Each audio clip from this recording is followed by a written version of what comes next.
네가 그렇게 싸움을 잘해? 옥상 올라와. 지난밤 영화 신의 한 수 귀수편의 메인 포스터가 공개되었습니다. 이거 뭐 철권이야? 포스터야 어찌됐건 신의 한 수 귀수편은 다음 주 11월 7일 목요일 개봉을 앞두고 있습니다. 오늘은 영화 신의 한 수 시리즈가 어떤 내용을 담고 있고 2014년 개봉한 1편과 대체 뭔 차이가 있는지 살펴보도록 할게요. 렛츠고!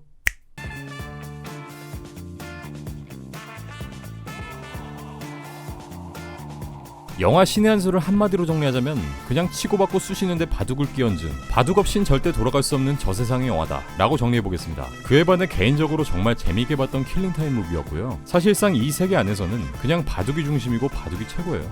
그래서 이들이 바둑을 두는 이유며 동기, 결과 등을 조목조목 곰곰이 논리적으로 따져볼 생각 자체를 하지 말고 그냥 감상에 임하시면 좋습니다. 뭐 그렇다고 해서 이런 양상을 보이는 전체적인 스토리 라인이 나쁘다는 것은 절대 아닙니다. 바둑을 1도 모르는 관객들이 봐도 영화 자체를 흥미진진하게 즐길 수 있었고 스타일리시한 액션감에 있어서도 관객들을 사로잡는 통쾌한 씬들이 대거 등장하며 아주 불끈불끈하게 만들 1편의 스토리를 짧게 요약하여 설명드리면 바둑에 의해 바둑을 위한 이 세상에서 주인공인 프로바둑기사 태석은 음모와 함정으로 가득한 내기 바둑판에 휘말리게 되고 그 결과 자신의 친형을 잃게 됩니다. 근데 살수라는 이 나쁜 놈에 의해 살인 누명을 쓰고 깜빵에 들어가고 바둑이 지배하는 이 깜빵 안에서도 태석은 내기 바둑을 하여 대국을 벌였던 교도소장에게 객인죄로 독방에 갇힙니다. 이후 독방에 갇힌 태석은 옆방에 수감된 정체를 알 수 없는 바둑 초고수와 맹기 대국을 두게 되는데요. 이 맹기 바둑은 실제로 바둑판에 착수하지 않고 머릿속으로만 대국을 하는 행위로 여기선 주인공 태석이 이 독방의 벽을 두드리는 방식으로 진행됩니다. 아니 근데 이게 가능해? 태석은 독방에 있는 동안 의문의 옆방 남자와의 대결에서 단 한 번도 승리를 거두지 못합니다. 멘붕한 태석은 독방에서 풀려나올 때 옆방의 배식구 구멍을 통해 누구냐며 소리치지만 그 방은 빈 방일 뿐더러 바둑을 둔 흔적이 전혀 없다는 것을 알 수 있었습니다. 대충 눈치채셨겠지만 이 옆방에 있던 자가 바로 이번 신의 한 수 귀수편에 등장하는 귀신의 수를 쓰는 귀수, 이 이야기를 기반으로 흘러가게 됩니다. 1편의 마지막에서 주인공 태석은 이 어마어마한 바둑고수 귀수가 부산에 있다는 말을 듣고 부산으로 향하며 후속작에 대한 떡밥을 떡하니 남깁니다. 근데 이렇게 떡밥을 뿌려놓고선 3년 동안 후속작에 대한 얘기가 전혀 없었어요.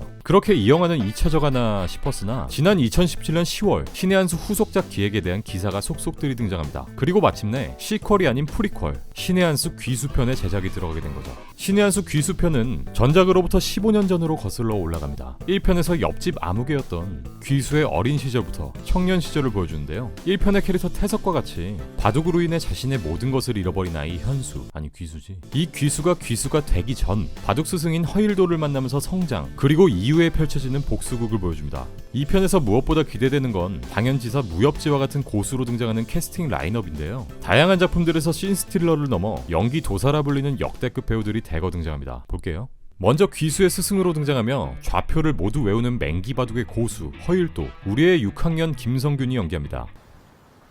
이거 칼빵 있네? 하나 둘 셋 넷 다 6학년이냐? 차 빼 이 개새끼야 바빠. 아니 근데 줄거리에 이렇게 스포를 써놓으면 어쩌자는 거야 미친놈. 참고로 이 귀수의 스승 허일도는 1편의 고수로 등장한 맹인 주님의 대사인 이 세상이 고수에게는 놀이터요, 하수에게는 생지옥 아닌가. 세상은 고수들에겐 놀이터요, 하수들에겐 생지옥이다 와 비슷한 말을 하며 간접적으로 둘의 관계에서 연계가 있다는 것을 암시합니다. 너한테 세상은 둘 중에 하나야. 놀이터가 되든가 생지옥이 되든가.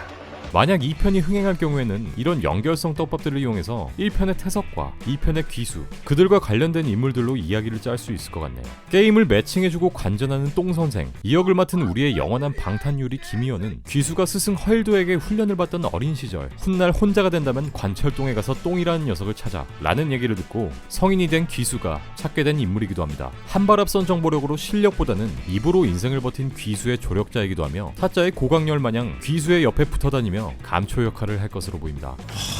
미치. 오늘 왜 이렇게 다 똥똥거리지? 다음은 부산 잡초를 연기한 허성태. 얼굴만 봐도 개 악역이죠. 또라이야 뭐야 이게.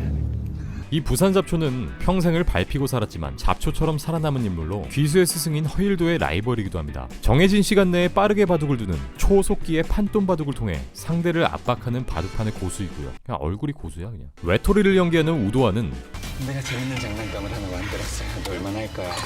재밌는 장난감을 가지고 노는 덕질 충만한 캐릭터로 귀수에게 피눈물 흘리게 하려다가 그냥 본인이 피똥 쌀 것 같은 그런 캐릭터로 등장하는 것 같은데요. 이 친구는 사석바둑, 즉 바둑돌이 몇 개가 죽었는지가 가장 중요한 싸움을 즐기고 이기는 것보다는 상대방에게 물리적 위협을 가하는 게 목적인 미친놈이죠. 마지막으로 장성무당을 연기하는 원현준. 이 캐릭터는 일색바둑, 즉 투명한 바둑돌 하나로만 진행하는 형태의 바둑의 고수이며 동시에 신기를 가진 무당이기도 합니다. 고개 들지 말라고 했잖냐. 고개 안 들고 있을 때 미장 빼버리는 사기꾼 캐릭터. 이번 2편에서는 이렇게 1편보다 더 개성 넘치는 6명의 캐릭터를 중심으로 이야기가 흘러갑니다. 배우는 뭐 두말할 필요 없이 쟁쟁한 배우들이 등장하는데 감독님만 잘하면 되겠어요. 1편에서 냉동창고 격투씬이 화제가 되었다면 이번 작품에서는 골목길, 화장실, 주물공장 등 장소를 가리지 않고 치고받습니다. 바둑이라는 소재와 범죄 액션물의 조합을 통해 색다른 몰입감을 보여주고 1편의 제작진 대부분이 이번 2편에도 참여하면서 1편에서 보여줬던 스타일리시한 연출이나 액션보다 한층 더 업그레이드된 작품으로 찾아올 예정입니다. 개인적인 바람으로 오락영화로서의 역할을 톡톡히 했던 1편에 뒤이어 제발 저기 옆집처럼 차라리 만들지 말지라는 생각이 들게만 안 했으면 좋겠습니다. 하반기 한국 영화의 기대작으로 개봉하는 신의 한 수 귀수편 11월 7일 영화관에서 만나요.